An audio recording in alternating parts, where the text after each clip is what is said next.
Glaciation हुआ, glaciation के period में क्या होता है, बर्फ जमती है, राइट। तो मान लो किसी लिथोस्फीयर के ऊपर या सरफेस पे एक बर्फ जमी, उसकी वजह से एक रूट आएगी कि नहीं, it's like a load, extra mass है ना, तो एक रूट आएगी, राइट। Yes sir. उसकी वजह से थोड़ा सब्सिडेंस भी होता है, रूट नीचे डेवलप होती है। अब वो रूट जो डेवलप होती है और मान लो डीग्लेशिएशन हुआ और ये आइस मेल्ट होके चली गई, तो अब तो ये ओवर कंपनसेटेड हो गया ना, कि भाई कुछ लोड तो है नहीं लेकिन फिर भी रूट है, ये सुनो। Yes sir.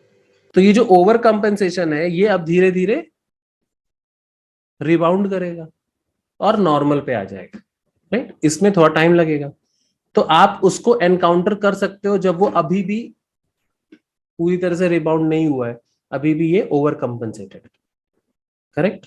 समझ में आया मतलब इसका। बाकी इरोजन वो सब देखते हैं। तो अब आते हैं इस चीज पे, तो इसको समझो। आइसोस्टैटिक एनोमली डिफाइन की गई है। पहले बताओ, compensation, over compensation, under compensation समझ गए। Yes sir. अब इसको ध्यान से देखते हैं, इस एनोमली को समझते हैं, ठीक है, क्योंकि इस पे क्वेश्चन आएगा या आया भी है शायद। एक आपने पूछा भी, एक क्वेश्चन डाला था ना तुम लोगों ने कि बॉगर एनोमली नेगेटिव होगी, या एक था ना क्वेश्चन अंडर कंपनसेशन होगा, तो वो क्वेश्चन इसके बाद हो जाना चाहिए तुम्हारा, ठीक है। ध्यान से देखो, आइसोस्टैटिक एनोमली है defined as Bouguer anomaly minus predicted effect of the root, root का जो इफेक्ट है उसको प्रेडिक्ट करते हुए, ठीक है। तो पहले ध्यान से देखो, मान लो कंपनसेशन एकदम कंप्लीट है, ठीक है, कंपनसेशन जो है वो एकदम सही से हुआ है। तो isostatic anomaly which is defined by delta G I is equal to, अब देखो, अगर कंपनसेशन एकदम ठीक हुआ है तो जो तुम्हारी रियल रूट है, एक्चुअल जो रूट है, और जो तुम कैलकुलेशन से निकालोगे वो सेम आएगी, अगर एकदम सही कंपनसेशन हुआ है, करेक्ट। और हमारा ये आइसोस्टैटिक एनोमली क्या है, delta G B minus delta G R, जो इफेक्ट आना चाहिए, मतलब ये एक तरह से कंप्यूटेड है और ये रियल है, ठीक है।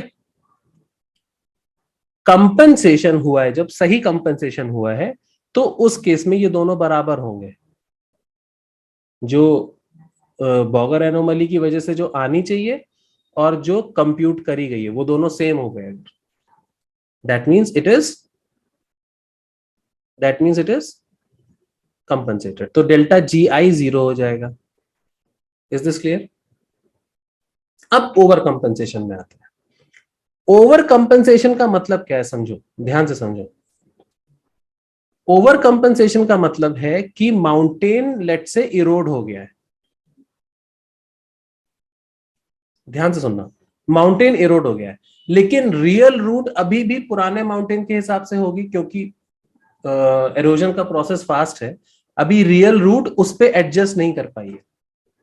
समझे मेरी बात, ये सुनो। Yes sir. तो बॉगर एनोमली का क्या फॉर्मूला होता है, देखो ध्यान से, यहाँ पे फिर से बता देता हूँ। बॉगर एनोमली का फॉर्मूला होता है delta G M plus all the corrections minus G N, यही होता है। तो अगर रियल रूट एक्चुअली में काफी नीचे तक है माउंटेन से, तो मेजर्ड वैल्यू कम हो जाएगी ना। रूट अगर नीचे तक है अभी भी, सोचो, मेजर्ड वैल्यू तो कम हो जाएगी। Yes sir. Is this making sense. लेकिन तुम जो अपने लैब में बैठ के कैलकुलेट करोगे वो तो तुम्हें जो माउंटेन दिख रहा है उस हिसाब से कैलकुलेट करोगे। सोचो, नीचे का तो तुम्हें नहीं दिख रहा, नीचे का तो तुम केवल ग्रेविटी मीटर से प्रेडिक्ट कर सकते हो, बोलो ठीक है। लेकिन जो तुम्हें टोपोग्राफी दिख रही है उसके हिसाब से, तुम्हारे हिसाब से तो रूट कम होनी चाहिए, क्योंकि तुम्हें तो इरोडेड माउंटेन दिख रहा है ना, बोलो। Yes, sir. ये चीज समझ में आती है सबको? तुम्हें इरोडेड माउंटेन दिख रहा है तो तुम जो कंप्यूट करोगे, जैसे कंप्यूटेड बोल रहे हैं या प्रेडिक्टेड बोल रहे हैं या GR है जो, वो उसकी रूट तुम्हारे हिसाब से कम आनी चाहिए, करेक्ट? तो तुम ये बना दोगे, राइट?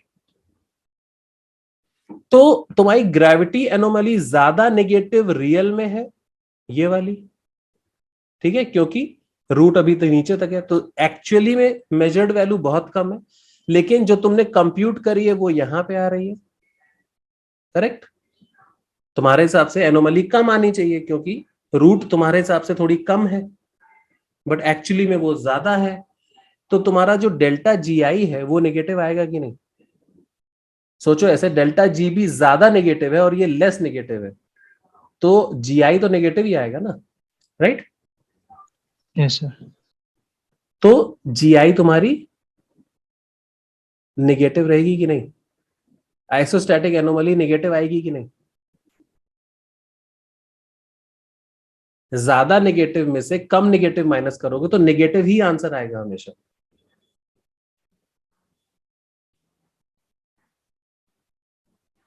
है ना? Is this making sense? सबको समझ में आ रहा है? सर वो लास्ट वाला एक बार रिपीट कर दीजिए। तो ध्यान से देखो, ये है formula, delta GB minus delta G calculated लिख देता हूं, ठीक है, या कंप्यूटेड या प्रेडिक्टेड, ठीक है? तो डेल्टा GB जो है वो तो तुम्हें रियल वैल्यू देगा, राइट? जो तुम डेल्टा GB कैलकुलेट करोगे तो उसमें तुम्हें मेजर्ड वैल्यू लिखनी पड़ेगी अगर ग्रेविटी एनोमली कैलकुलेट कर रहे हो तो, right? Yes, sir. Plus correction छोड़ो, करेक्शन तो सरफेस के ऊपर होता है, माइनस G है, तो ये वैल्यू कम आएगी ना। सोचो अगर डेफिसिट मास ज्यादा नीचे तक है रियल लाइफ में, जो तुम्हारी रूट है ये डेफिसिट मास है ना, रियल रूट, ये ज्यादा नीचे तक है तो मेजर्ड वैल्यू ज्यादा कम आएगी ना। Yes, sir. तो ये जो एनोमली निकल के आएगी ये ज्यादा नेगेटिव होगी एज कंपेयर टू जिसका रूट कम है। Yes, sir. तो अगर मैं एनोमली का डायग्राम बनाता हूं तो बॉगर एनोमली हर पॉइंट पे ज्यादा नेगेटिव होगी एज कंपेयर टू अगर तुम माउंटेन की टोपोग्राफी देख के कैलकुलेट करते हो वो लेस नेगेटिव, नेगेटिव दोनों है क्योंकि जब तक रूट है तब तक नेगेटिव तो होंगी दोनों, ठीक है? Yes, sir. Is this clear? अब आइसोस्टैटिक एनोमली डिफाइन कैसे करी गई है? बॉगर एनोमली माइनस प्रेडिक्टेड। तो इस बॉगर एनोमली से अगर मैं ये प्रेडिक्टेड वाली माइनस भी कर दूं तो ये नेगेटिव ही तो रहेगा। Yes, sir. Yes, sir. Got it, sir. तो आइसोस्टैटिक एनोमली नेगेटिव है, इसका मतलब अनएक्सपेक्टेड मास डेफिशिएंसी, मतलब टू मच रूट, ज्यादा रूट है, राइट? जितनी मास डेफिशिएंसी नीचे होनी चाहिए थी उससे ज्यादा है ना, और कितनी ज्यादा? इतनी ज्यादा है कि नहीं? ये इतना, राइट? इतना डेफिशिएंसी ज्यादा है कि नहीं? आई होप ये समझ में आ रहा है। अब आते हैं अंडर कंपेंसेशन पे, मतलब कहने का मतलब माउंटेन जल्दी बन गया, राइट? ये माउंटेन की जो अपलिफ्ट का प्रोसेस था वो रूट के प्रोसेस से तेज है, तो जो एक्चुअल रूट है वो तो अभी बन नहीं पाई है, तो वो तो कम ही दिखेगी, ये सुनो। अगर अभी पूरी तरह से कंपेंसेशन नहीं हुआ है मतलब रूट बन रही है, जितना माउंटेन है उसके हिसाब से अभी रूट बन नहीं पाई है पूरी, ये समझ में आता है? तो रूट एक्चुअल माउंटेन में जितनी होनी चाहिए उससे कम है। क्लियर? बोलो। Yes, sir. और जो तुम कंप्यूट करोगे वो तो तुम माउंटेन देख के निकालोगे, माउंटेन देख के अगर तुम कंप्यूट करोगे तो वो तो एक्चुअल में तो ज्यादा आनी चाहिए क्योंकि माउंटेन के हिसाब से तो रूट यहाँ पे होनी चाहिए, लेकिन अभी बनी नहीं है, लेकिन कंप्यूटेड तो यही आएगी, या जो प्रिडिक्ट करोगे तुम वो तो यही आएगी, राइट? Yes, sir. तो यहाँ पे ज्यादा नेगेटिव कौन है? जो प्रिडिक्ट करी है वो ज्यादा नेगेटिव होगी एनोमली, ये सुनो। Yes, sir. और तुम्हारी बॉगर कम नेगेटिव होगी। अब तुम कम नेगेटिव में से ज्यादा नेगेटिव माइनस कर दो तो पॉजिटिव आ जाएगा। Yes sir. बस हो गया, यही है,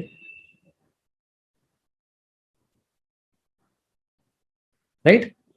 मतलब अब ये -7 माइनस -9 करोगे तो कितना आएगा?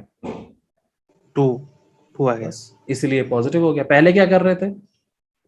-9 माइनस -7 कर रहे थे, -2 आ राइट। रहा था। तो यहाँ पे -2 है, तो यही सीधा सीधा क्लियर है। Yes sir. बस हो गया, दैट्स इट। समझ में आया the meaning of under compensation, over compensation and compensation.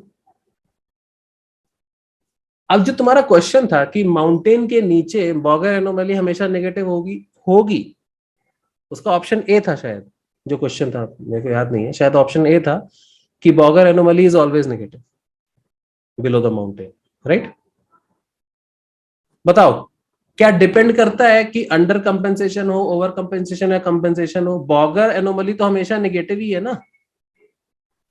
Yes sir. Mountain के नीचे चाहे अंडर कंपेंसेशन हो चाहे ओवर, कुछ तो रूट होगी, और रूट जहां भी हल्की सी भी रूट आ गई तो बॉगर एनोमली खटाक से नेगेटिव, राइट। तो it doesn't matter whether the mountain is under compensated, over compensated और compensated, Bouguer anomaly will be negative. Isostatic anomaly will be positive और negative depending upon over compensation है या under compensation, और अगर exact compensation है तो 0। हाँ, चलो ये बताओ, चलो ये करो करो करो। ये लग रहा है सर। ये लग रहा है, देखो इसने बोला gravity anomaly for isostatically compensated, compensated है, ठीक है, पूरी तरह से, मतलब ना ओवर है ना अंडर है, कंपेंसेटेड है। तो पहली चीज, इसको तो आंख बंद करके कैंसिल कर दो, ठीक है। बॉगर एनोमली पॉजिटिव तो होगी ही नहीं, ठीक है। बॉगर एनोमली पॉजिटिव केवल तब होती है जब तुम मिड ओशनिक रिज वगैरह के ऊपर होते हो, ठीक है, जहां बहुत ही डेंस मास ऊपर तक आ रहा हो, वहीं बॉगर एनोमली पॉजिटिव हो सकती है। कंपेंसेटेड की उसने बात करी है, मतलब रूट तो है, करेक्ट। कंपेंसेट हुआ है मतलब रूट है, और रूट है क्योंकि एयरी मॉडल की बात कर रहे हैं इसलिए, ठीक। तो रूट तो है, तो रूट है तो बॉगर एनोमली पॉजिटिव हो ही नहीं सकती, ठीक है। तो ये खत्म, ये खत्म। अब बचा ए और सी। ए में कह रहा है 0 बॉगर एनोमली, कंपेंसेटेड होगा तो भी बॉगर एनोमली 0 तो नहीं होगी, रूट है तो नेगेटिव ही होगी, सी भी गलत।